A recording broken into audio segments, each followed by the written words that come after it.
मोदी माझ्या रक्ताचा थेंबाथेंबामध्ये नरेंद्र मोदी हे समावलेले आहेत आणि मोदीवरचं प्रेम माझं कधीही कमी होणार नाही। सामान्य कार्यकर्त्याला अपमानास्पद वागणूक द्यायची आणि ठेकेदारांना मात्र जवळ बसवायचं, त्यांच्या खांद्यावरती हात टाकायचा। माझ्यासमोर आताही तुम्हाला सांगतो कुठलाही पक्ष मला दिसत नाही आहे। मी पक्षाचा निष्ठावंत कार्यकर्ता आहे, मला फक्त माझाच पक्ष दिसतो, परंतु मी माझ्या पक्षाला दिसत नाही, हीच माझी खंत आहे। निष्ठावंत कार्यकर्ते म्हणून काम करतोय, त्यामुळे पक्ष बदलणं हा आमचा व्यवसाय नाही आहे। मुळातच हा राजीनामा देण्यामागची कारणं मी स्पष्ट केलेली आहेत। माझ्यासोबत असलेल्या मयूर मुंडेंनी पुण्यातील औंध भागामध्ये पंतप्रधान नरेंद्र मोदींचं मंदिर उभारलं होतं। या मंदिरामध्ये पंतप्रधान नरेंद्र मोदींच्या मूर्तीची प्रतिष्ठापना केली होती आणि अगदी आरती आणि सगळे जे काही कर्म आहेत ती देखील या ठिकाणी होत होती। मयूर मुंडे हे भारतीय जनता पक्षाचे पुण्यातले कार्यकर्ते, पदाधिकारी, शिवाजीनगरच्या भारतीय जनता पक्षाच्या मंडलची उपाध्यक्षपदाची जबाबदारी मयूरजींवरती। मात्र आता मयूरजींनी भारतीय जनता पक्षाला सोडचिठ्ठी देण्याचा निर्णय घेतलाय। काय नक्की कारण आहे? म्हणजे आता निवडणुकीचा मोसम येतोय, त्यामुळे अनेक जण इकडे तिकडे होत आहेत, पण तुमच्यासारख्यानी पण नाही। आम्ही खरा विचार केला तर गेले 20-25 वर्षाला एका पक्षाचं काम करतोय, निष्ठावंत कार्यकर्ते म्हणून काम करतोय, त्यामुळे पक्ष बदलणं हा आमचा व्यवसाय नाही आहे। मुळातच हा राजीनामा देण्यामागची कारणं मी स्पष्ट केलेली आहेत। राजीनाम्यामध्ये मी स्पष्ट म्हणलंय, माननीय आमदार सिद्धार्थ शिरोळे यांची जी अन्यायकारक वागणूक निष्ठावंत कार्यकर्त्यांना आहे त्या वागणुकीसंदर्भात मी आवाज उठवलेला आहे। माझा त्यांच्या कार्यपद्धतीवरती आक्षेप आहे।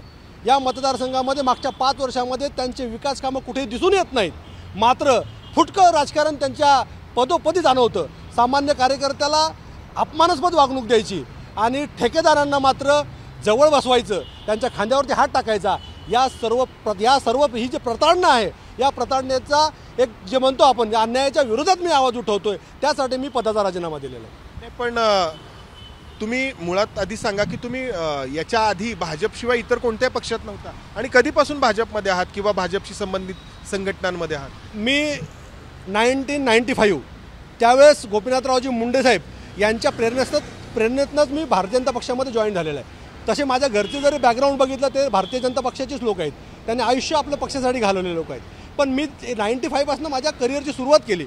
मधल्या काळामध्ये मी गावावरनं पुण्यामध्ये जेव्हा शिफ्ट झालो त्यावेळेस मी भारतीय जनता पक्षाचं काम अजून ॲग्रेसिव्हपणे कसं मला करता येईल त्या पद्धतीने मी काम केलेलं आहे। ज्या भागामध्ये भारतीय जनता पक्षाचा झेंडा देखील लागत नव्हता त्या भागामध्ये आज भारतीय जनता पक्षाचा नगरसेवक करण्याचं काम आम्ही केलेलं आहे। त्यामुळे अशा निष्ठावंत कार्यकर्त्यावरती अन्याय होऊ नये त्यासाठी मी आज आवाज उठवतोय। राजकारण हे निमित्त आहे, आपल्या देशामध्ये राजकीय कार्यक्रम कायम सुरू असतात। या ज्या काही तुमच्या तक्रारी आहेत ते तुम्ही वरिष्ठांकडे सांगू शकला असताना?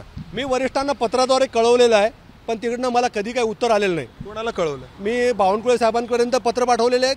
देशाचे प्रधानमंत्री आदरणीय मोदी साहेब जे माझं प्रेरणास्थान आहे त्यांच्यापर्यंत देखील मी याच्या सर्व लेखी माझ्या ज्या तक्रारी आहेत त्या पाठवलेल्या आहेत, परंतु मला तिकडनं काही उत्तर नाही आलं। मी JP नड्डा साहेबांकडे ह्या तक्रारी पाठवल्या आहेत, मी अमित शाह साहेबांकडे ह्या तक्रारी पाठवलेल्या आहेत, पण सामान्य कार्यकर्त्याच्या तक्रारीला जर उत्तर मिळत नसेल तर शेवटी सामान्य कार्यकर्त्याला पद सोडल्याशिवाय पर्याय राहत नाही आणि तेच मी केलेलं आहे। नाही, पण मोदी जर तुमचे प्रेरणास्थान आहेत तर मग त्यांचा पक्ष का सोडताय तुम्ही? मोदी हे माझे प्रेरणास्थान आहेत, पण मी खाली जे काम करतो त्यांचंच काम करतोय मी खाली, आणि मला जर बळ मिळत नसेल, शेवटी नरेंद्र मोदी मला काय बळ देत नसतात। मी माझं त्यांना ते मला आवडतात म्हणून मी त्यांची त्या मूर्ती मंदिर बनवलं आहे किंवा त्यांना मी देवाच्या जागेवर मानतोय, कारण तसा माणूस देशाला मिळणार नाही। परंतु खालच्या आमदारांचं, खालच्या माणसांचं काम असतं की आपल्या कार्यकर्त्याला बळ देणं। या आपल्या कामाच्या मध्ये आपल्या कार्यकर्त्याच्या अगेन्स्ट दुसरे कार्यकर्ते उभे केले जातात, प्लॅन केले जातात। अशा लोकांना मला वर जाता कसं येऊ नये हे काम केलं जातं आणि या कामालाच माझा विरोध आहे। तुम्ही जेव्हा 2021 मध्ये पंतप्रधान नरेंद्र मोदींचं मंदिर तयार करण्याचा निर्णय घेतला तर त्या पाठीमागे काय तुमचा विचार होता की का वाटलं की एका जिवंत व्यक्तीचं मंदिर तयार करायला हवं म्हणून? खरं तर एक व्यक्ती त्याच्या कामातनं आपला आदर्श निर्माण करत असतो। या देशाच्या पंतप्रधानांनी अनेक असे मोठे मोठे कामं केलेत की ज्या कामातनं असं वाटलं की असा व्यक्ती या देशाला मिळणार नाही, आणि मला असं वाटलं की आपण अशा व्यक्तीचं मंदिर उभारलं पाहिजे।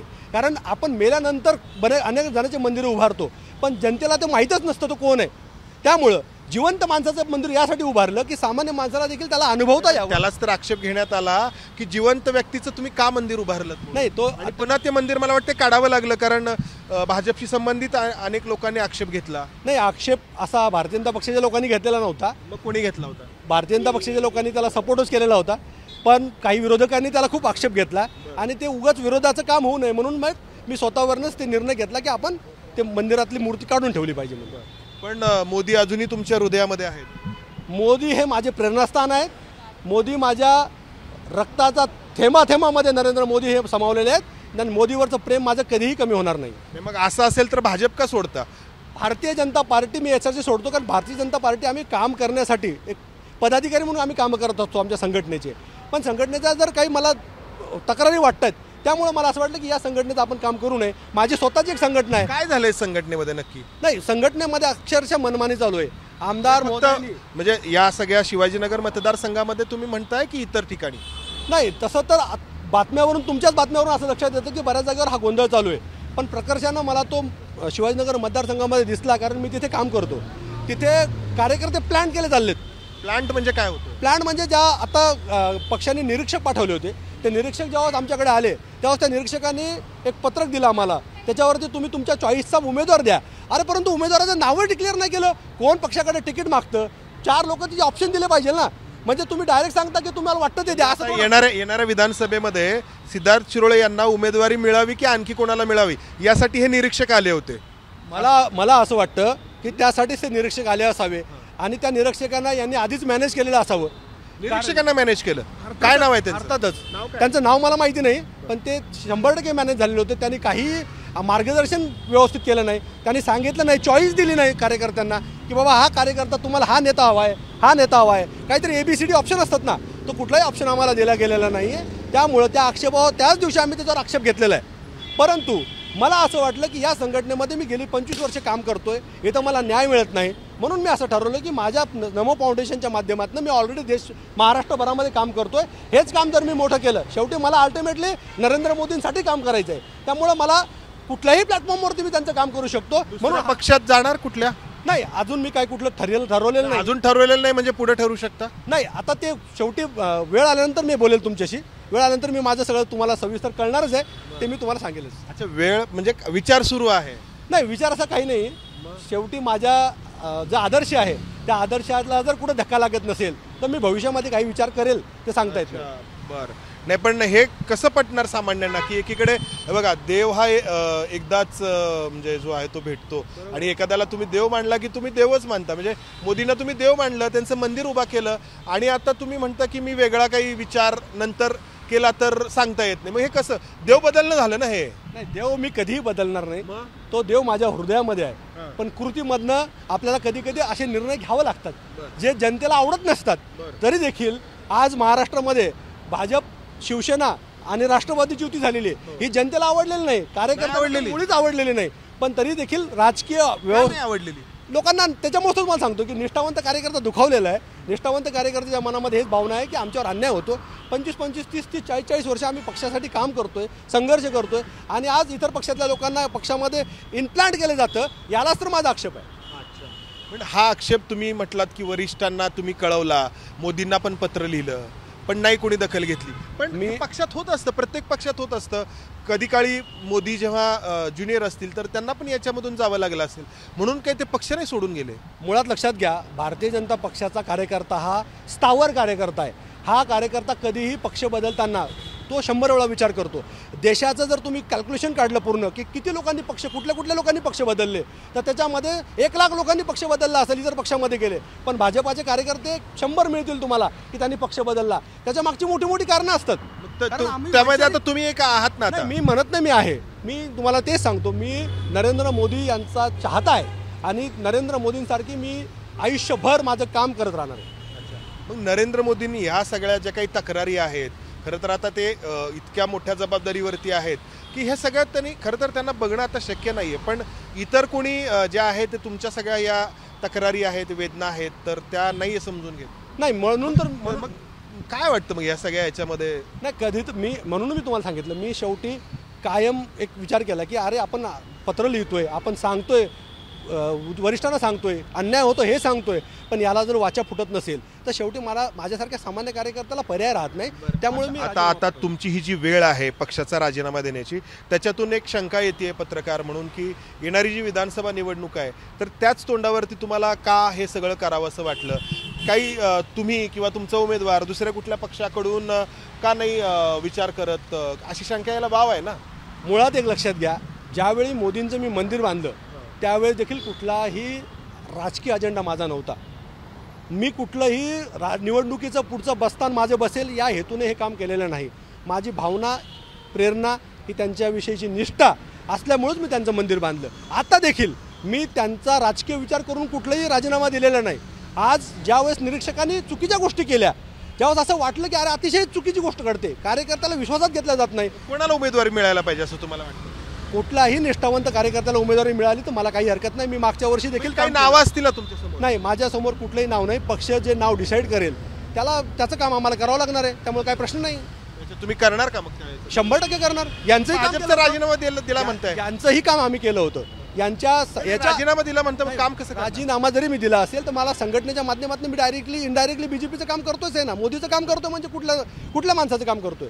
त्यामुळं जर यांनी शेवटी कसं असतं बघा, मी राजीनामा दिला, तो मान्य झाला नाही झाला अजून काही ठरलेलं नाही त्याच्यावरती. मी माझं काम करतोय कार्यकर्ता म्हणून, आणि त्यांनी जर योग्य निर्णय घेतला तर कदाचित मला पक्षाचं काम करावं लागणार आहे आणि मी पक्षाच्या हिताचं काम करणार आहे आयुष्यभर.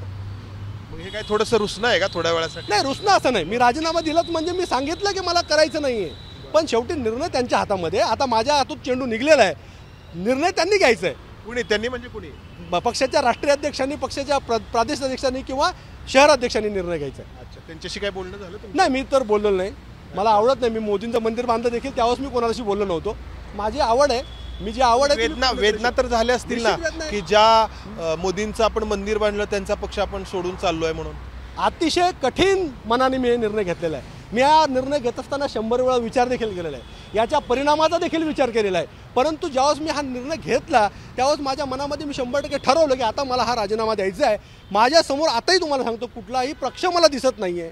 मी पक्षाचा निष्ठावंत कार्यकर्ता आहे, मला फक्त माझाच पक्ष दिसतो, परंतु मी माझ्या पक्षाला दिसत नाही, हीच माझी खंत आहे. तर राजकारणामध्ये लोक जे बोलतात, जे करतात किंवा जे दाखवतात त्याबद्दल सामान्यांना नेहमीच एक शंका असते आणि ही शंका घेण्याची काही कारणंही असतात. आता मयूर मुंडेंकडेच पहा की त्यांनी मोदींचं मंदिर बांधलं, पण आता त्याच मोदींचा पक्ष ते म्हणत आहेत की मी सोडून चाललेलो आहे. अर्थात मोदींबद्दल त्यांना काही आक्षेप नाही आहे, मात्र या इतर नेत्यांबद्दल त्यांना आक्षेप आहे. आता अर्थातच जबाबदारी जी आहे ती वरिष्ठ नेत्यांचीच असते. आता हे वरिष्ठ नेते काय मयूरजींबाबत निर्णय घेतात, कशी त्यांची समजूत काढतात, समजूत निघेल का? 100% खात्री आहे. अच्छा, 100% थोडंसं रुसणं आहे हे. नाही, रुसणं असं नाहीये, पण जर नाहीच त्यांनी निर्णय घेतला तर मला माझा निर्णय घ्यावाच लागणार आहे. भविष्यात दिसेल तुम्हाला. तर पाहूयात आपण की मयूरजी काय निर्णय घेतात आणि भाजपचे नेते त्यांची कशी समजूत काढतात. कॅमेरामन राजेश बिडकर सह मंदार गुंजारी, एबीपी माझा, पुणे. एबीपी माझा, उघडा डोळे बघा नीट.